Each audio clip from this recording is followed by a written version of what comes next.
Prijatelji, pozdravljam vas!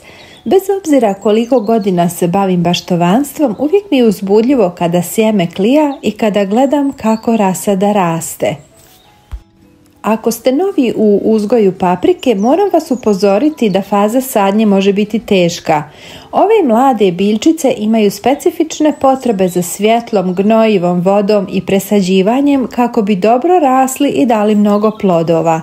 Dragi prijatelji, kako biste vidjeli svaki novi video, pretplatite se na kanal, potpuno je besplatno. Hvala vam! Kako bi biljke bile bujne, lijepih listova, a kasnije sa mnogo cvjetova i plodova, biljke se moraju prihranjivati.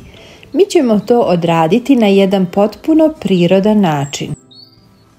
Potrebna vam je 1 kašika suvog kvasca i 1 kašika sode bikarbone. Sve to izmiješajte sa 1 litrom tople vode. Ovaj rastvor ostavite da odstoji 2 sata, razblažite sa 10 litara vode i zalite vaše biljke.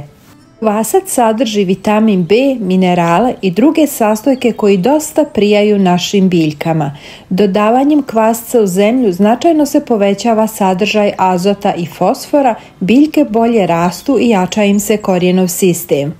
Soda bikarbona spriječit će oboljenje korijena i napad gljivičnih oboljenja kod biljaka.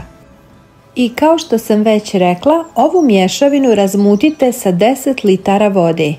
Ovaj sastav poboljšat će rast biljaka, povećat će otpornost na bolesti, suše, hladnoću i druge štetne uticaje, a povećat će imunitet vaših biljaka.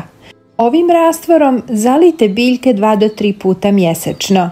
Dragi prijatelji, podijelite ovaj koristan sadržaj i sa vašim prijateljima na društvenim mrežama. Hvala vam!